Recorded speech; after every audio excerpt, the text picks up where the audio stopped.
Brother Burness, good to see you. Good to see you.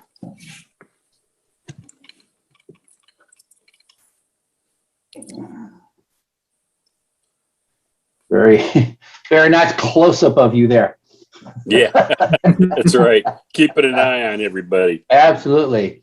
Oh, great. Brother Huffman, good to have you here. Always good when my speaker is here. I do what I can. I do what I can. That might have been an issue. All right. And Brother London is here. Good to have you with us, sir. Good to be here. Yeah, we just spoke the other day. I'm playing with my Zoom here. Huge giant head. All right. Get my ducks in a row here. Let's see, Brian made you a co-host there. Thank you. Paul Griffin just coming in.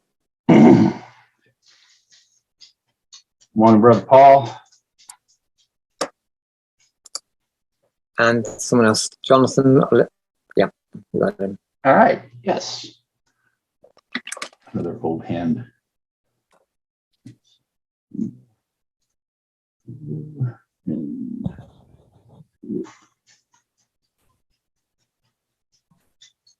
I don't have, oh, okay. I was queuing up my next on and I don't have it yet, so gotta look somewhere else.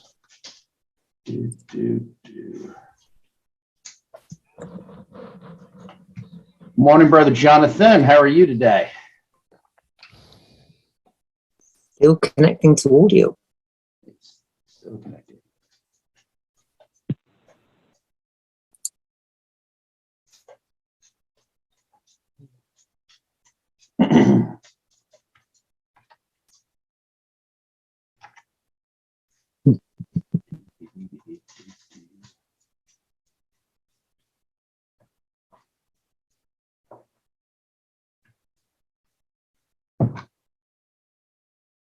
That's okay, got that.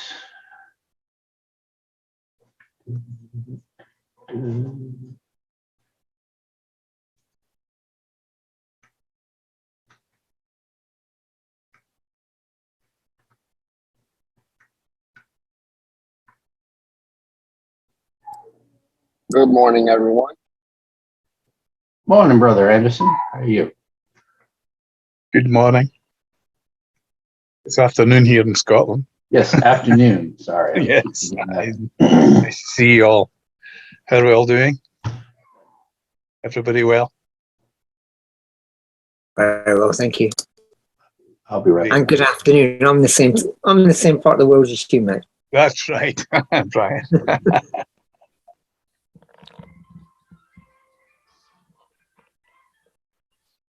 I hope to be up. I hope to join you guys out there pretty soon. My family and I have a trip planned to London the end of this month, so we're pretty excited. That's good. So you'll be about 400 miles away from me and about 300 miles away from me. Yes. So one of my destinations is to go visit the Freemason Hall over there in London. Super excited Right, yeah. about that. That's good. Mm-hmm. Is getting worse, not better. The average cost of goods is up 8.6% over a year ago. Present finance in Los Angeles. In addition to lending, Putin is blaming Exxon for the skyrocketing prices. Dan, you have do you have a PowerPoint presentation or something you're going to need to share? I do. Okay, I'm going to do that. Let's see. I wanted to show, this was from the last meeting. These are my two co-hosts. This is General Grievous and Ham Solo, and the two of them keep me company. So Grievous is on my left and Ham Solo's on my right. Most of the time when I'm working or when I'm hosting, pretty much when I'm sitting in this chair, they like to sit here besides me and keep me company. So I took that shot during the last meeting. I didn't want to interrupt the presentation when I took the picture, but I forgot to show it at the end. But so I want to share that with y'all. So yeah, it's kind of neat. They both like laying in here, keeping me company. Afternoon, Brother Clark. Good to have you with us. Hello, good morning. Hi. Oh no, you're morning. You're here in the States. That's right. Are you not? Yes. Yeah. Okay. And you're actually indoors for once. You're not in your truck. Or is that Nope. just another screen? No, not truck. Okay. Very cool. All right. Well, it's just after 10, so I'll go ahead and do the introductory stuff. Good morning, everyone. Welcome to Virginia Research Lodge number 1777's semi-weekly unstated meeting. I'm going to put in the chat our usual links for you. That is the link to our Facebook group that I think most of you are on already, and then a link to our website where we have our research papers are posted and some other fun information I've put up over the years. Then we have our YouTube channel, which is where all of our unstated meetings will be made available on YouTube. When I get to them, I haven't done last meetings yet. I meant to do it this week. But all the rest of them are up there in a playlist. And then my email, if you want to sign up for our research paper, if you're one of the few people out there who has not already signed up for our research paper. So good to have you all here. Trying to get in the frame right. I guess that we'll have to do. Yeah, I can sit up. I don't know. All right. So let's see. Has anyone to share, pass on to the group? Anything going on exciting in your world of masonry or whatever you want to share with us? I'm going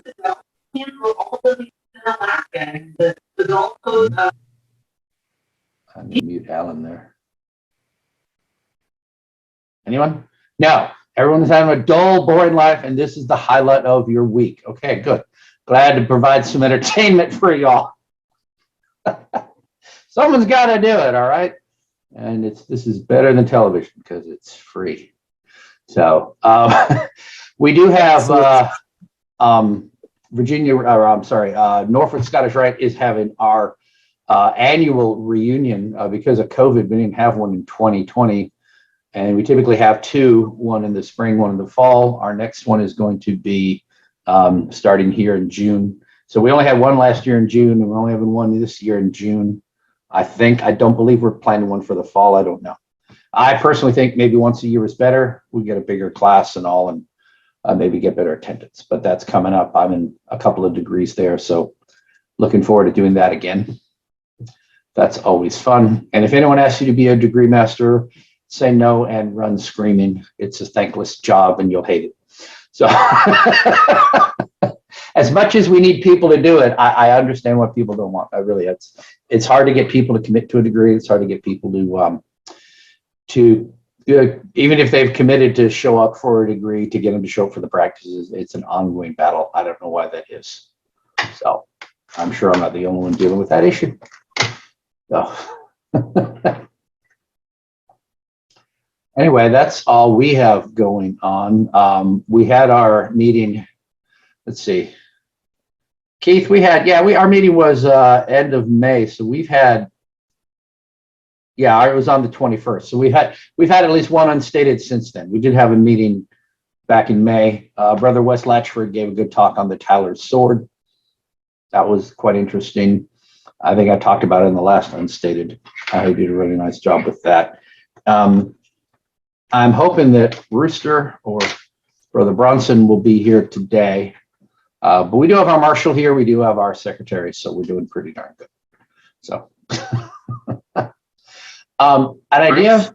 Go ahead, Chris, Keith. don't forget now, I'm not the secretary anymore. I know. Well, you are I don't know quite what you are. You're the secretary emeritus and the assistant now. But yes, you'll always be my secretary. How about our Luddite secretary? How about that? Thank you so much. You're in charge of all things written on stone tablets and other ancient media. That's okay. I got to figure, like, our technology, that's got to be one of the major innovations. I mean, I'm sure typewriters were a big change, but going back, secretaries, you use pen and ink. It probably is only in recent years that y'all switched maybe typewriters for typing up your minutes, maybe, but technology wise, it's been pretty steady, I would think, over the years. The telephone, I'm sure, changed things a bit, but we always had post, I don't know. It seems like in the last 20, 30 years, secretaries' jobs have gotten more complicated. Easier in a way, but complicated if you're not as familiar with all the new technology. So, Robert's iPhone, I do believe, there he is. Here's our senior warden joining us. I was talking about him, so he shows up. So I'll stop talking about him now. Hey, how you doing, Brother Bronson? You're on mute.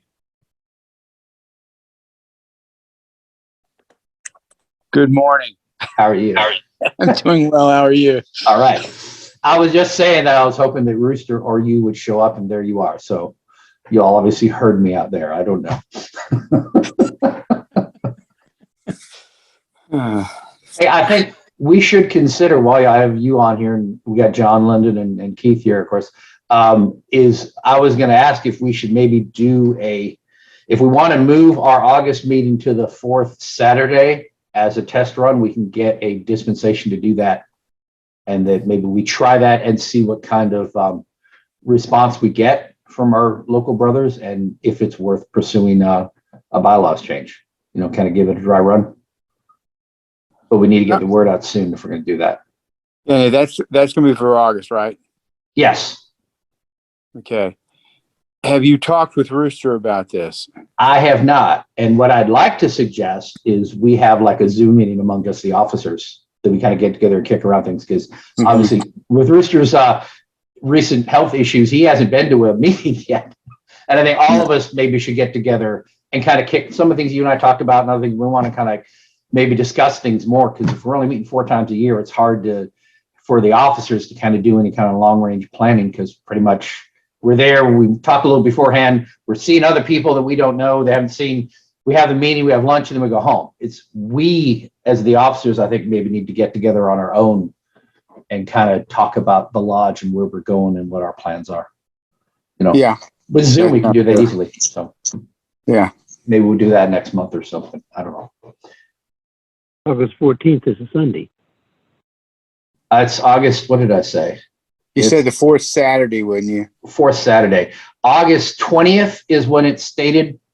It's planned, and I was thinking we move it to the 27th, the 4th Saturday. But that's something we can all discuss. Do you have anything to Robert, you got anything to pass on before we go to our speaker?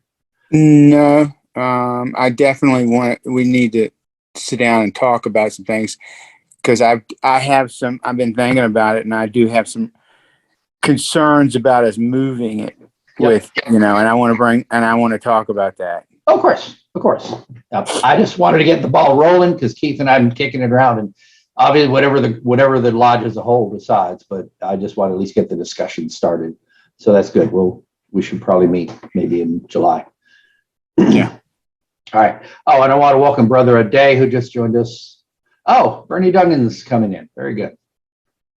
See, I was stalling for our past Grandmaster to join us.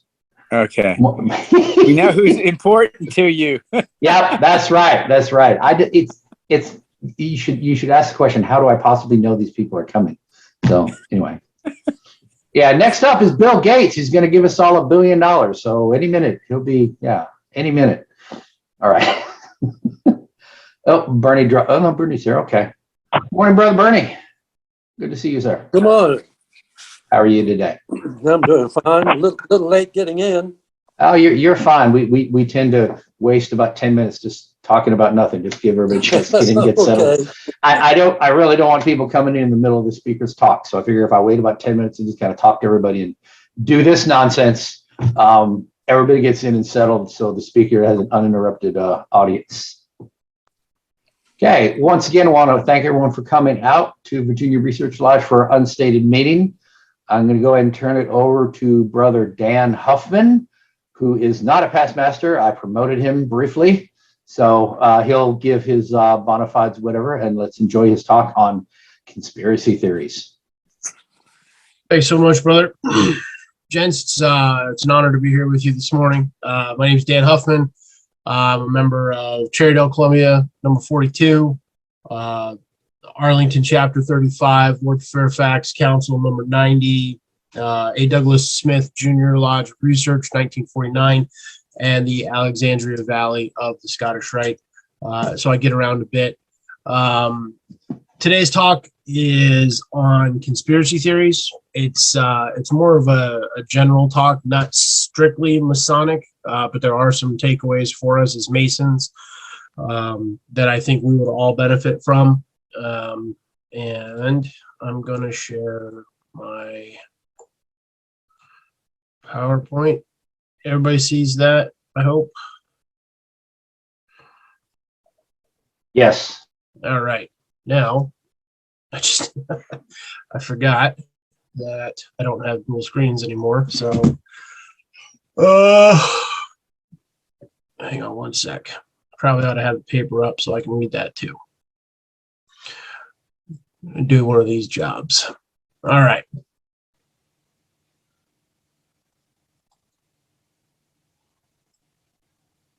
There we go.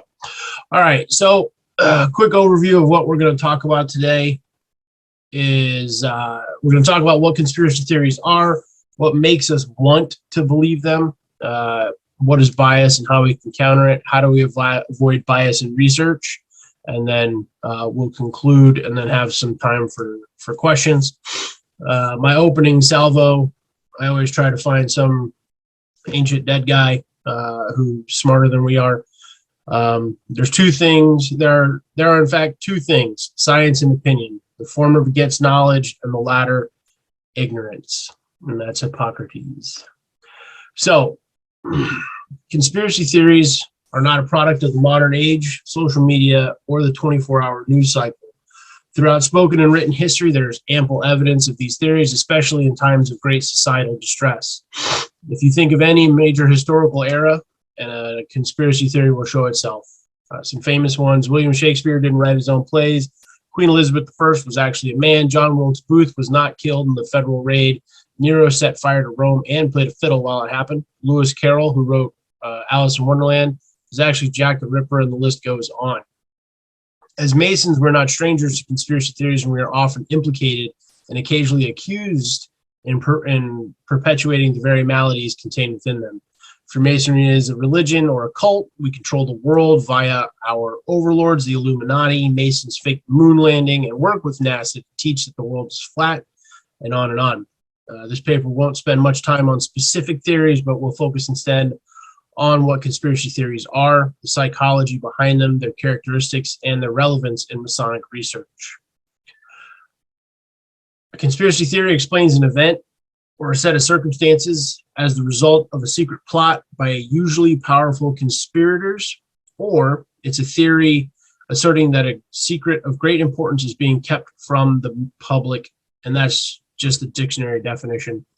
At the highest level, these theories are an explanation that blames a group of conspirators as the cause of the event or state of the world. More specifically, conspiracy theories consist of the following three interconnected characteristics. First, the actions and goals of the group are nefarious, threatening, or illegal. Second, the conspirators manage, because they are particularly powerful, sly, or manipulative, to control the course of events and the official narrative. And third, the group operates in secret and have initiated a cover-up to hide its work. This cover-up involves the fabrication or removal of evidence or influencing those who control the official narrative. Using this definition, it is almost by design impossible to prove conspiracy theories false. All attempts to discredit or disapprove or to disprove a conspiracy theory will almost certainly be said to be part of the cover-up and narrative of the very theory that is trying to be refuted. Even common source information will be rejected, and likely for the very same reasons. Anyone that does not agree with the theory of the conspiracy is in fact part of the conspiracy theory.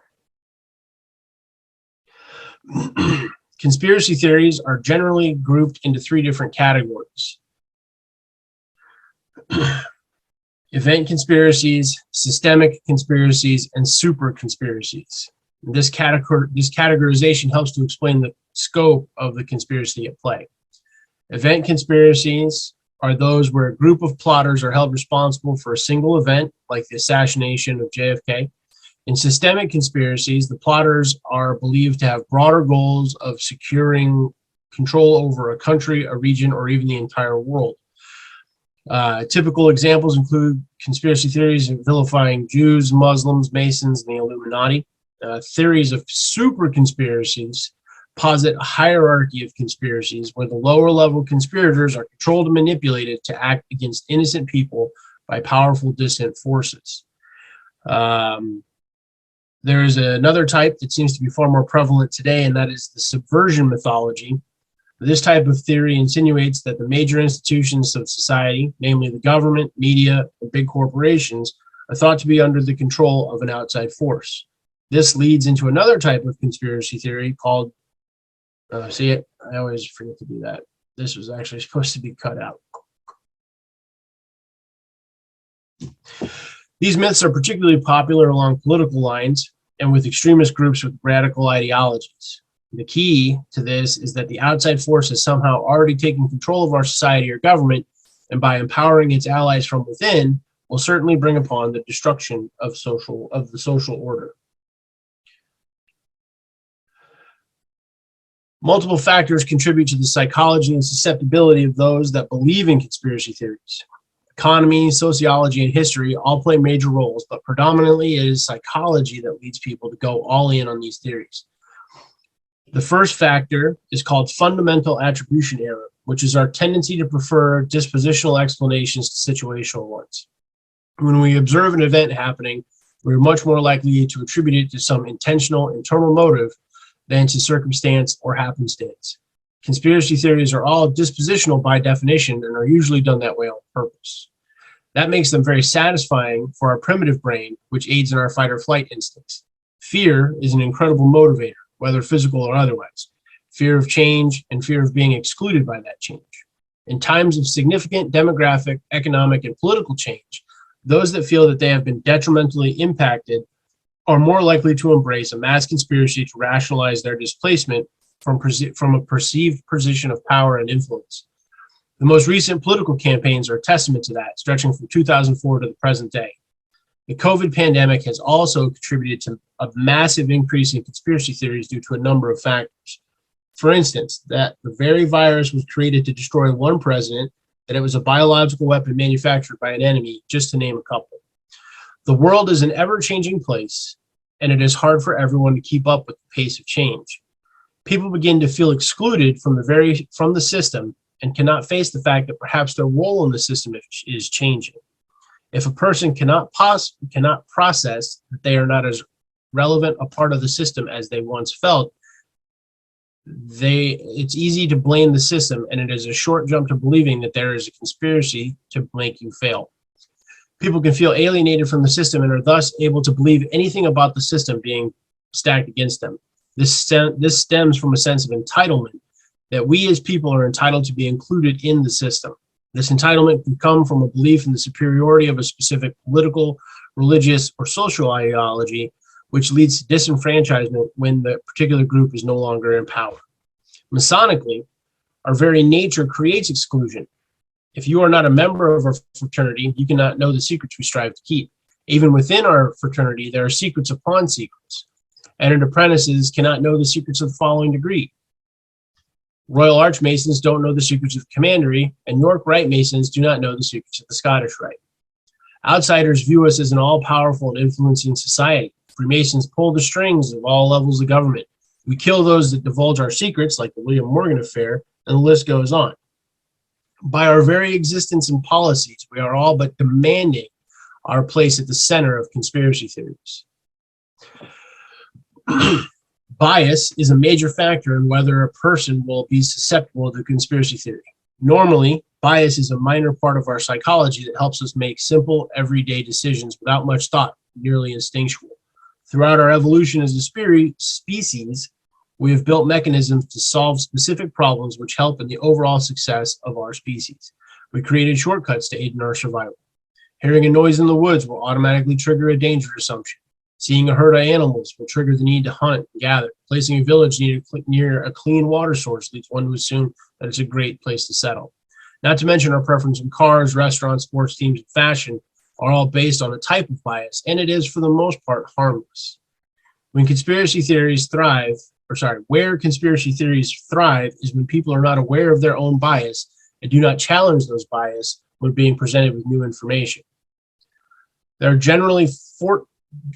generally speaking, 14 types of bias that impact human decision making, and thusly our ability to be taken in by conspiracy theories. And I'm not going to go into this whole list. I'll send the list over to your master, and he can make it available for you. But I encourage you to go through, especially as research lodge masons, to go in and look at these different kinds of bias and then apply them to your own thoughts and see if what you're putting out is something that just goes with what you already believe, or if you're challenging yourself in any way.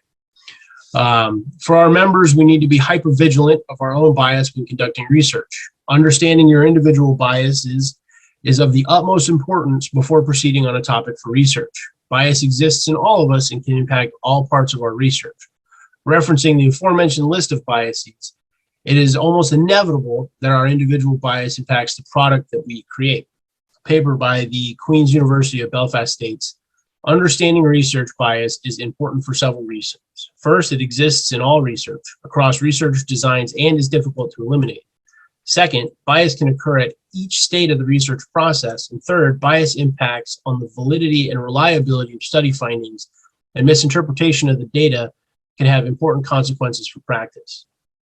The paper further lists 5 types of research bias: design bias, selection participation bias, data collection bias, analysis bias, and publication bias.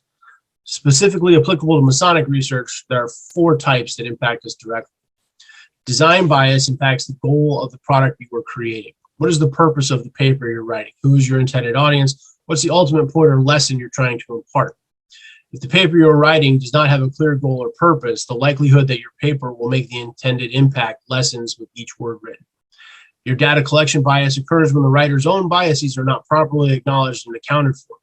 The ability to pick impartial sources is diminished, and the paper being written will likely just confirm your own cognitive bias. Analysis bias also takes your own opinion into account and will impact your ability to impartially review and select sources. Publication bias in qualitative papers is more likely to occur because of reliance on primary and secondary sources rather than quantitative data. And this is particularly important in the work that we do because there's not a lot of quantitative data for masonry, and a lot of it is all qualitative. As researchers, overcoming our own bias is crucial to the work that we are undertaking. Bias exists in all study designs, and although research should attempt to minimize bias, outlining potential sources of bias enables greater critical evaluation of the research findings and conclusions. Researchers bring to each study their experiences, ideas, prejudices, and personal philosophies, which, if accounted for in advance of the study, enhance the transparency of possible research bias. Clearly articulating the rationale for choosing an appropriate research design to meet the study aims can reduce common pitfalls in relation to bias. We must steadfastly acknowledge and confront our own bias and work diligently to review our work through our own lens and those of others. Qualitative research relies on judgment and experience, which is subjective and not data-driven. Once we identify what biases we are holding, we are the better enabled to work to keep from impacting our final product. And this is not an easy task to undertake. When confronting our biases and susceptibility to conspiracy theories, we're fighting human evolution.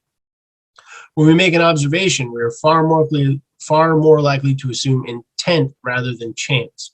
We look at situations through a lens of confirmation to reinforce what we already believe. We want to see, do, believe the things that support what we already believe. And lastly, our desire to know more than others. And this comes from as far back as human evolution research can take us. Knowledge is power in multiple ways. Where to find the best and most reliable prey, where to build safe shelter, where to find clean water. And all of these things played heavily into human survival, and depriving our rivals of that knowledge was the key to success. All of this plays into how we make decisions now and how we perceive the world around us. Concerted effort, knowing thy oneself, and being open to differing opinions is the only way to actually counter bias. In conclusion, as Masons, it is our duty to fight against belief in conspiracy theories, especially as Masonic researchers. As an institution, we pride ourselves on embracing truth and base our conclusions on the logic, rhetoric, and geometric principles. We were instructed, while being passed at the degree of fellowcraft, the importance of the study and application of the seven liberal arts and sciences. We are pushed to use the working tools of the plumb, square, and level in guiding our actions and interacting with all mankind.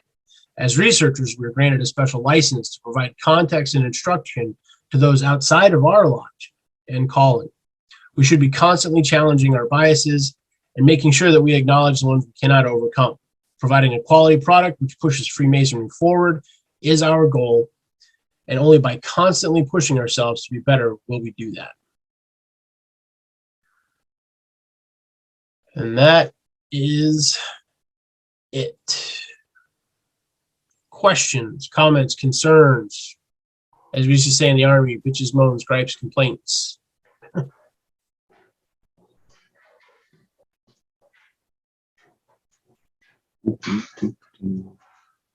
Very good, Brother Huffman. Let me get back to the gallery one sec.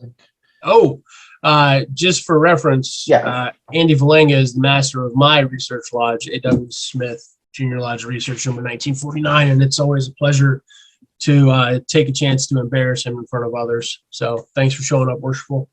Oh, is he here? Good. Oh, yeah, he popped in. Gallery. Sorry, I had to fight to get back to the gallery here. Yeah, morning, Worshipful Valenga. Good to have you join us. Oh, and Brother Irungu, who joined right at the start of your talk there. Oh, thanks, Worshipful. Appreciate it. Yeah. Any questions for Brother Huffman? Comments, critiques, anything? I'll take any feedback. Yes, I've got a question. Yes, sir. This is Robert Bronson. How do you work against your biases when you're picking a subject? So conspiracy theories has always been something that I've been interested in because of how quickly they spread and how toxic they are. And my bias against conspiracy theories is like, how could you possibly believe that the earth is flat? How could you believe that, there's so much science to debunk it, right? And everybody that tries to prove that it's flat is consistently proven wrong. Yet people still lean in on it because it's hard to challenge what you feel in your heart is where you're at. So, when I was coming at this topic, I wanted to, initially I was like, I just want to find as much as I can to prove how ridiculous these things are. And as I started doing my research on it, I wanted to start with the science of it because science is predominantly black and white. Everything's got bias, like the paper said, especially, and science isn't excluded. So I looked for psychology sources from multiple sources. I looked for, I pulled a source out of Ireland. I pulled a source from some pretty well-respected periodicals. And I started looking at it and figuring out that, when I figured out that it was really evolutionary, and that trying to challenge your bias is going against your very nature as a person, it actually made me a little bit more graceful towards the people that lean in on these things. And so what I tried to do was find sources that weren't hostile towards conspiracy theories, that were more objective about it, so that every time I had an opinion or a bias about it, I would be challenged by whatever I was going to use in the paper. And so by fighting myself throughout the writing process and the research process, I think it made me a little more objective instead of critical about people that lean in on conspiracy theories, because they're easy to do. They're exciting. You feel like you're learning something that nobody else knows. It gives you a little danger. It appeals to a ton of different pieces of our psychology. And, it's real hard to not give people grace to fight human nature. And so, that's how I challenge myself. Is the first thing I try to do when I come up with a topic is, if I'm trying to make a point, I look at the counterpoint. So if I'm trying to say that, for real easy, Freemasonry is great, the first thing I'm going to look for is, why does Freemasonry the end of the world? And then I'm going to reverse engineer from there. Okay, thank you. Yes, sir. This is a good question. In the same vein, Dan, when you mentioned, when I'm doing research, like if I pick a topic I'm going to write about, I'm coming in I'm starting with at least some basic knowledge about what I want to go read about. Like, believe it or not, when I started, I mentioned our lodge website, which is in the links there in the chat. I started out building I already had built a list of all the lodges in Virginia, especially ones with websites and Facebook pages. And that wasn't hard to catalog from Grand Lodge records and all that. And that was a lot of fun. I looked at every single lodge website at least once, and I periodically checked, make sure they're still there.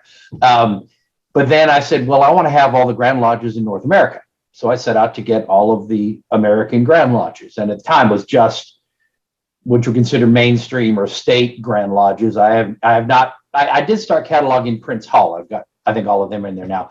But then I said at some point, it's like, well, let me go ahead and I'm going to write a paper on the supreme councils in the world, because I figured, there's northern and southern Masonic, the northern and southern jurisdiction in the U.S. and then the Prince Hall counterparts, and there's got to be a few in Europe, and pretty much we've got most of the world. And now I start digging, and guess what?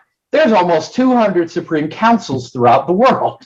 Almost every country outside of the United States has a supreme council. So my original bias, my original perception was, well, yeah, because we started, Scottish Rite started in America. So naturally, we cover most of the world, and then a couple places form their own. Almost every single country has their own supreme council of the Scottish Rite. So there's almost as many supreme councils as there are Grand Lodges, which is just blew me away when I found that out. And that quickly turned my focus of my paper. I said, there's no way I can write a paper on 180 some supreme councils. It would be just as pointless and as boring as to write a paper on all famous Masons. And most of us have heard the lists. I've seen people recite them. If I was to sit here and read to you the names of 200, 300 famous Masons, you'd recognize probably 2/3 of them, but you'd be bored to tears by the time I'm done reading. If I'm just sitting here reading names of Masons, you're like, oh, okay. But that's not a story. That's just me reading a bunch of names at you. It'd be almost the same as me reading the names of countries: Supreme Council of Brazil, Supreme Council of Colombia, Supreme Council of Ecuador, and maybe the year they were chartered. You'd fall asleep on me. So that led me to write a paper just on France, because I found that France has several dozen Grand Lodges, Grand Orients, Supreme Councils, and various other nationwide Masonic bodies it's had over the years. So just picking one country that's got 300 years of history in Masonry made for an interesting paper, because it was focused. It wasn't too much information, and I was able to make an interesting story going year to year roughly, and say this rose and then this fell and this came out and so on. So point being, I thought one thing, there's only a handful of supreme councils, and I was completely wrong. So you have to take that into account when you go to write a paper. I give people advice on writing papers. I say, think of a question you have about Masonry that no one's answered for you yet, and set out to write a paper to answer that question. And by the time that will give you something interesting, that when someone sits down to listen to your paper, they're like, oh, okay, I might have thought of that myself, or that's an interesting question. And if you can answer the question over the course of the paper, that's going to be interesting for the viewer, for the reader, or the listener. And it also gives you a start and stop point. When I successfully answer the question, I'm done. But the whole point is, as soon as you start researching, you may immediately find out that your whole original premise is wrong, and you have to be willing to scuttle your original premise, but use the data you've learned to write something better and more accurate. And I have written papers that I get in discussions with people, and I found out there's even more information on a topic.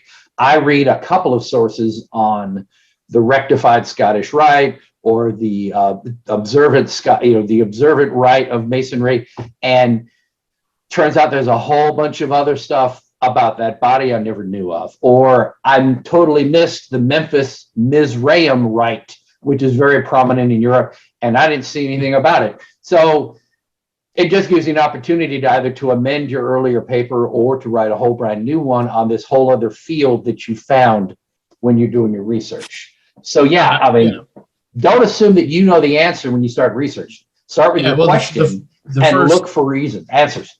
Yeah, well, the first thing you have to do as a Masonic researcher or in anything is admit that you don't know anything. You may know something, but that's an inherent bias. You know, it's confirmation bias, right? And you know, you have to fight against your instinct to prove yourself right. Yeah. And you have to be able to admit that your inherent bias of your own superiority on a topic is probably unfounded. And, you know, your question of, you know, I'm going to look for, you know, how many Supreme Councils could there possibly be? That's an inherent bias of the superiority of American Masonry over others. And it's not wrong. We're American. We're friggin' fantastic. We're the best there ever was. Free, you know, history was written starting, you know, 1776. Don't even get me started. But, and that's obviously a joke. We got rid of those pesky Brits. Started doing things the right way. Rather, you mean we got rid of the pesky Americans? Gave it back to them. Yeah. For our Scotsmen on the call, the first thing you have to do is eliminate the American bias, which is, and then you can start talking about the truth. But yeah, I mean, that's an excellent point, Chris. Is that, you know, you always start off a paper thinking you know something, and ideally you'll be quickly proven wrong, and then expand your knowledge. And because if you're writing a softball paper, then you're already on the wrong step. Unless you're just trying to fill a meeting in your Blue Lodge because somebody needs a presentation. I've got a logic paper that's a softball paper that I threw together at a night, but I would never present that at Research Lodge because it's not up to the same standard. But you know, you can get away with a lot more in Blue Lodge than you can in Research Lodge. I would argue we need to bring that standard with us to the Blue Lodge, but you know, I would too. We can be more in depth with like the Grand Lodge wants us to be, you know, have our the ABA standard. We want to meet a certain level of criteria with all the resources and all like that. So maybe, yeah, the Chicago we may not meet that standard in the Blue Lodge, and we should strive for that at least maybe once a year in the Research Lodge. But I'm just saying, I think there's a minimum level of standard of research papers, and we need to bring up the bar elsewhere. Oh yeah, but you got to know your audience too. And I mean, well, that's true. I know. My brothers in Cherrydale, they like softball papers. Oh yeah, it's got to be fun. Oh yeah, it's got to be funny. Otherwise, they're going to boo me out of the group. My follow-up paper about the Masonic rites of Europe was about 20 minutes long, and it got way in depth, and I nearly killed the audience at Princess Andy's. They're like, So yeah, you gotta maybe lighten it up a little for the regular Blue Lodge. Yeah, like this paper started off as a Blue Lodge paper, and then Andy and I worked together, turned it into a Research Lodge paper. And so the first version of this was a lot lighter and sillier, and you know, I talked about how birds aren't real and you know, stuff like that. But you know, for a Research Lodge, you know, you want to work at a higher level. You know, Andy always says that this should be graduate level work and not lighthearted. It can be lighthearted, but it should be well researched and documented, cited. Any other questions from the group? I had a comment. Excuse the music in the background. I'm actually in the gym, so first I wanted to say thank you for well put together presentation. One of the things I enjoyed the most was the reputable sources. I think that's very important when you're doing presentations like this. And to the point about research papers, when I was in graduate school, one of the things I found interesting was that I was always researching things that I wasn't an expert on quite yet. so it allowed me to come in without bias, because I didn't know. And sometimes I think, when picking topics for research, it's good to pick something that you don't know, because one, you learn something, and two, you just come in completely unbiased, and the presentation that you put together is going to be it's not going to be skewed. You're just giving out facts. So. Yeah, no, that's a good point. I mean, if you come at a paper that you're not if you come at a topic that you don't know much about, it definitely helps reduce the bias that you have, because you're not confirming something that you already suspect you know. You're coming at it, from with a relatively blank slate, and so that definitely will help to reduce your bias. And since you'll be coming at it from a place of without expertise, you're going to be more likely to seek multiple sources rather than the ones that support what you already think. So yeah, no, that's a great point to make. Thank you, Jonathan. Anyone else with a comment or a question? Okay. You've already biased them to think that there's nothing more for them to say. Damn right. I'm the expert on conspiracy theories masonically. That's right. That's right. Well, being a reptilian overlord has its advantages. Sorry, I have. Hey, brother Day. How you doing? Yes, how are you doing? Good.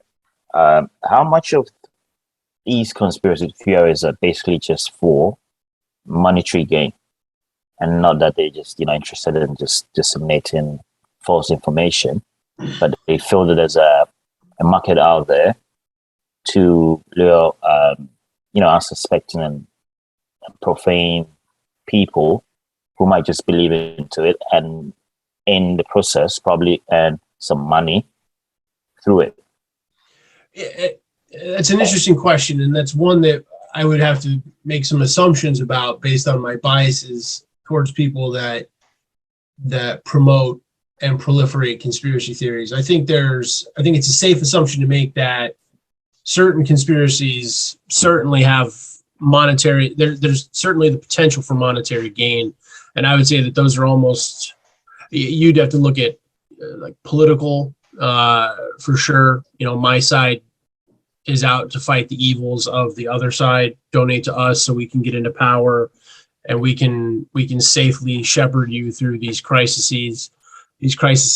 I would say that I think it would be a pretty safe assumption to say that, because it's always about knowledge, power, and those things usually tend to have a third wheel of a financial aspect. And Andy just turned his video on, so I know he's about to say something.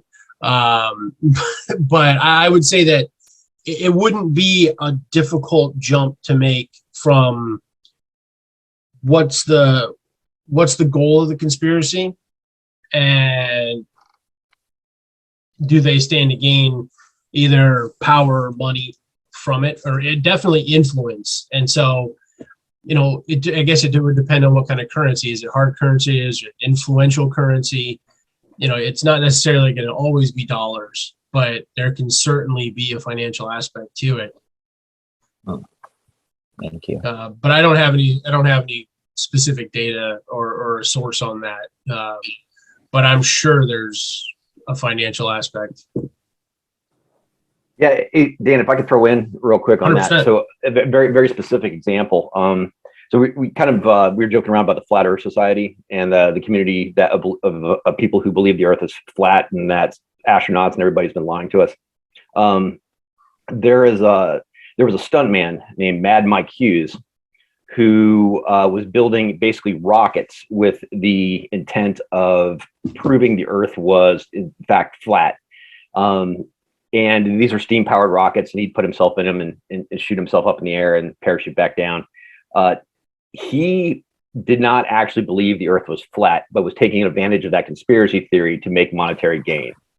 And it kind of stupid because he augured in and went to the side of a mountain. And if you want to Google Mad Mike Hughes, you can get the whole story on that. But but that's an example of someone taking a conspiracy theory and basically taking advantage of it for monetary gain.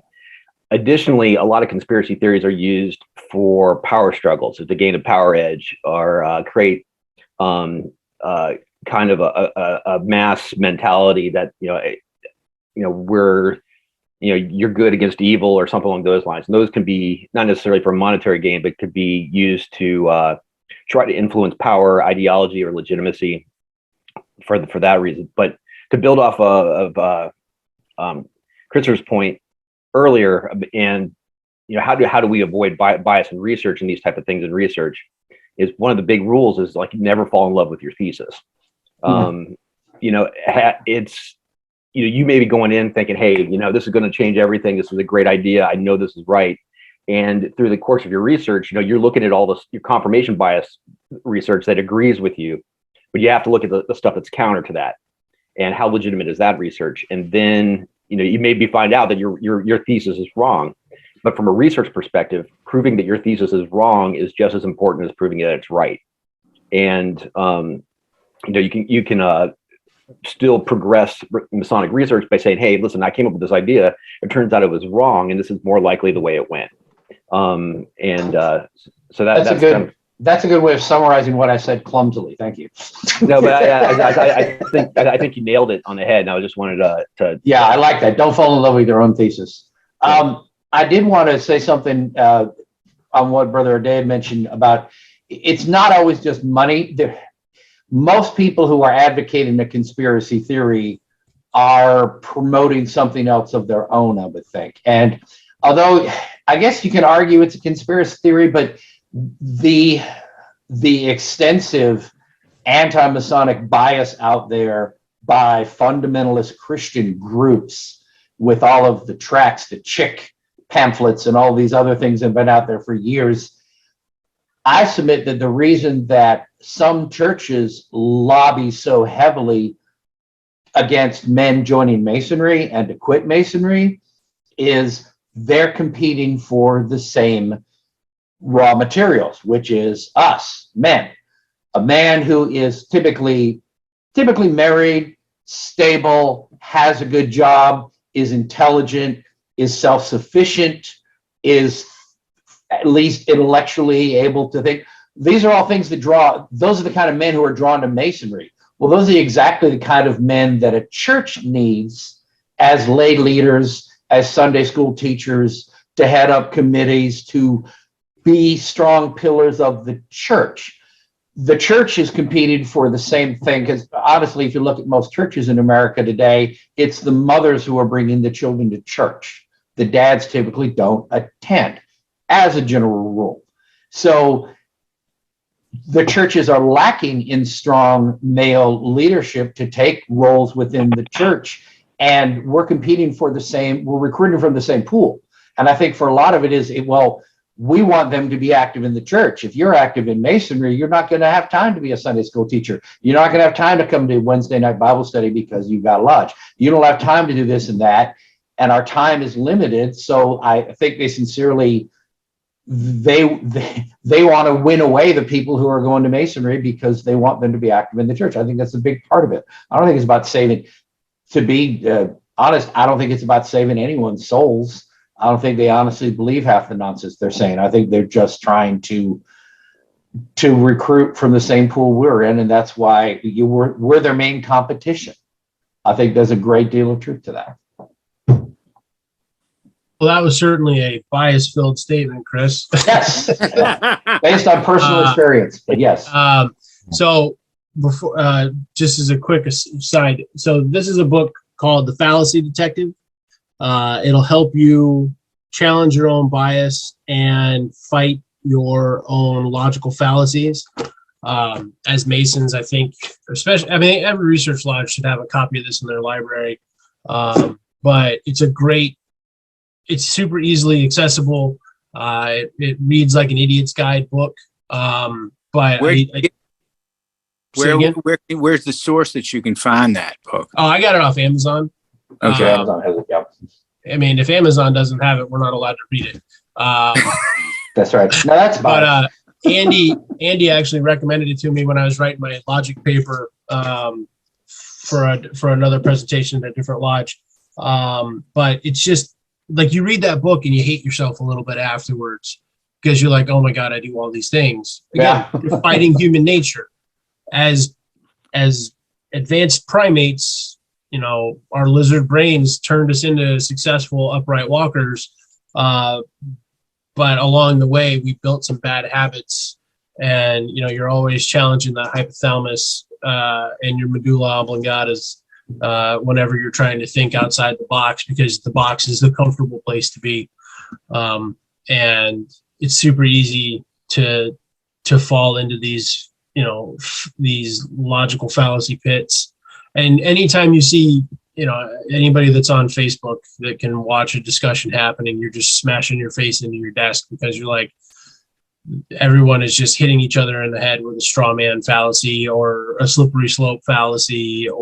And so when I'm writing my papers, I keep a copy of this on my desk right next to my Chicago Manual of Style to make sure that I'm not pushing myself over the edge into a pit that I can't get out of. When I love my own thesis too much. And Andy's video's back up, so here he comes. Right. Oh, by the way, to round out my point about the church, most Masons I know are also very active in the church, and their deacons in their church and the Sunday school teachers. So the reality is a well-rounded man is active in his church. And I think Masonry in general does not tell you to avoid going to church, that Masonry replaces your church in any way. I think the average lodge is encouraging a brother to be as active in his church as he can, because that's part of a well-rounded life. So we can actually contribute to both. It's not 100% one way or the other, but yeah, it's 8 segments on your 24-inch gauge. Yep. Yeah, I was going to say also another good book, if you want to get more into like kind of the biology of biases too, is the book Blink by Malcolm Gladwell. That's a real good, it talks about heuristics and neural networks and all that other stuff and how that contributes to bias even in research. He uses the James ossuary is a big example of that. Yeah, you definitely want to, and Blink is a fast read. It's not a difficult book to digest. I mean, it makes you a little uncomfortable, as all good books should. They should challenge you a bit. But yeah, Blink is a great one. Fallacy Detective is another one. By the way, you're welcome to go to our Facebook group and post maybe a link to those books. Yeah, I will be You happy can look them up later. I think that'd be great. Yeah, absolutely. Because if you put it in the chat, then I have to copy it over to the group. So it's easier for me just to task you all with putting it in our group. Well, I certainly wouldn't want to do anything that made you have to work a little harder. You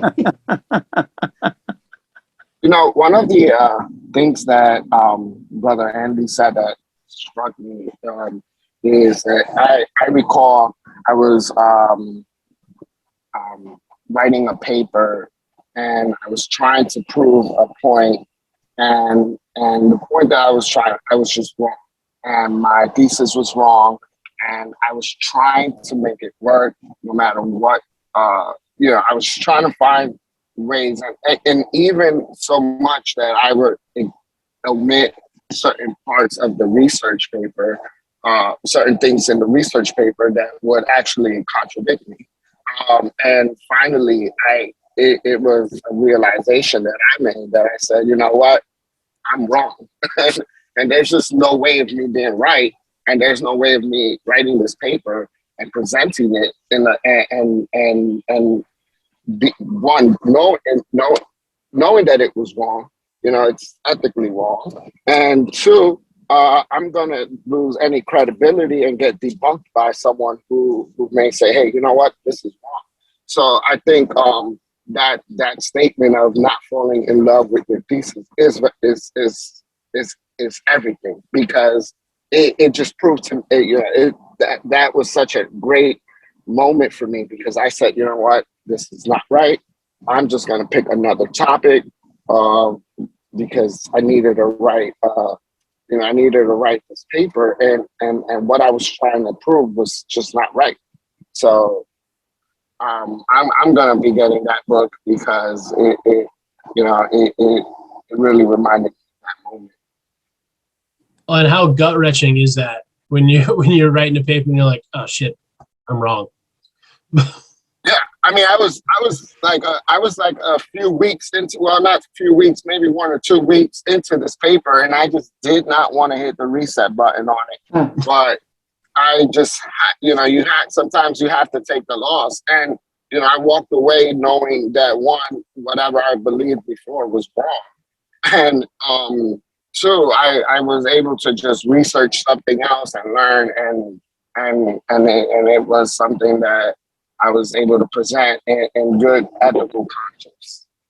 Yeah, and that's the whole point, right? Is you try to prove the point that you think you want to make, and somewhere along the way you're just turned into you find the truth, and that's what you sell to the audience. So that's the most powerful lesson you can learn is you take the L and then you circle back and you find the W. A good example. Michael Paul has a YouTube channel, Scottish Rite of New Orleans, and he explains that he had assumed the Scottish Rite, the Supreme Council of Louisiana, had gone extinct because everybody had said they're not around anymore, and finally he kept trying to find out when they ceased to exist, and looked in the phone book, and they were listed in the phone book. He's got a good history of that on his YouTube channel. So just wanted to share that.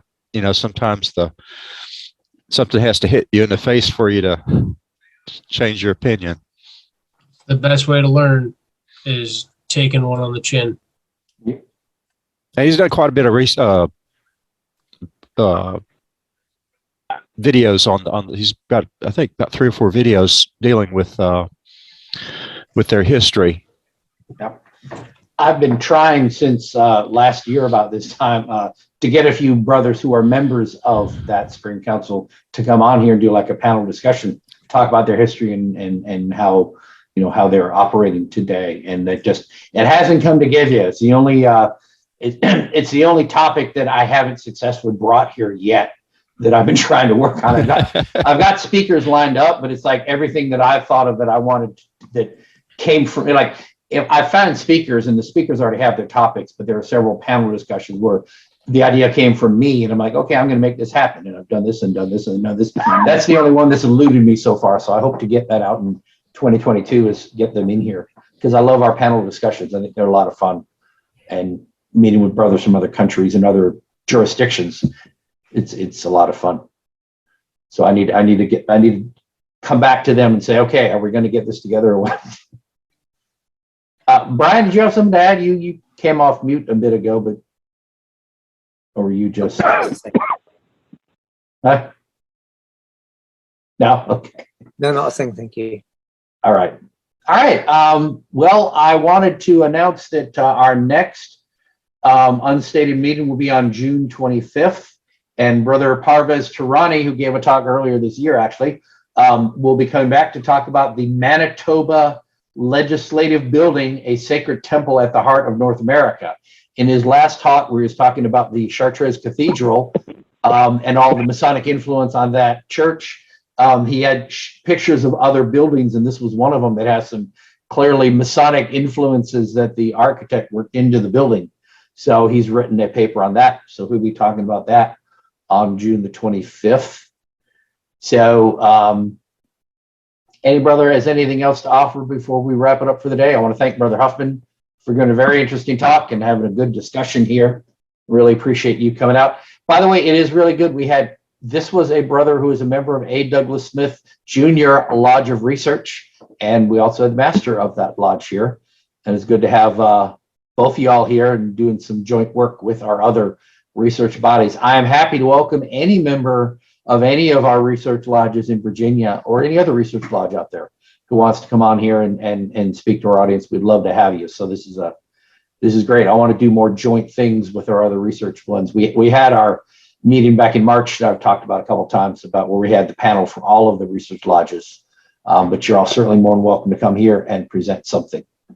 And we do promote on our Facebook group. When any of you all you broadcast your stated meetings, you will occasionally put them online. So we're happy to promote any Zoom meetings about Masonic research on our group. Please come and post something. We're happy to promote these other things too, so you can check them out as well. Awesome. Well, thank you again for having us. On behalf of Andy and myself, it was a pleasure to be here. I really enjoyed the conversation and the discussion afterward. Yes. Some really great insight. I always take notes when I present, so I've got some things to walk away with to continue to challenge myself. So thanks again for having us. Absolutely. Brother Burtness, you came off your camera. You turned your camera on. You want to say hello or? No, I just wanted to say thanks for the presentation. Brother Hoffman did a great job. I'm just a regular Blue Lodge person, so no such thing. We're all amazing. I'm brand new, and I've only been to 3 meetings so far. So excellent. Well, then you're off to a good start by diving in the deep end with us. So yeah. Well, and if you're only a third meeting member, then you're very lucky to have me as your speaker today, as I am one of the most influential Masons in Virginia. That's exactly what I was thinking. I'm sorry, Brother Burtness. It is all downhill from here. Yeah, you're never going to get a better presentation. That's the other way to look at it. You might as well demit and just get active in your church, I guess, because that's all there is. So what? Yeah. Oh yeah, I love it. All right. For those of you who are watching on YouTube, please like and subscribe our channel. I always forget to say that. I put it on the little title card at the end with the Mozart music. But please like and subscribe. We're never going to be we may never be huge on YouTube, but every subscription does help a little bit. I never expect my YouTube channel to ever really be monetized, but who knows? Maybe I missed the boat on that. But it is a service that I love to provide, to put these out on YouTube for people to discover. And who knows? Maybe 10 years from now, they'll just take off and be super huge, and people will be dying to watch every one of these things that we made back here in the 2000s and 20s. And who knows? You never know. But it's out there on the internet. So it's cool to take advantage of this technology and use what I know to make Masonic research more available out there to the world. So I really enjoy doing it. I'll keep doing it as long as y'all let me do it. So thank you everybody for coming. Like and subscribe. See you in 2 weeks for the next unstated meeting. And please join us in August for our August stated. And I'll probably announce in the next meeting who the speaker is, because I don't know if we have lined up yet. So I got my first research project from watching you guys. There's a thing somebody mentioned called a phone book. I got to figure that. You have to go to the library to get that? Yes, you do. Fortunately, yes. All right. Thanks.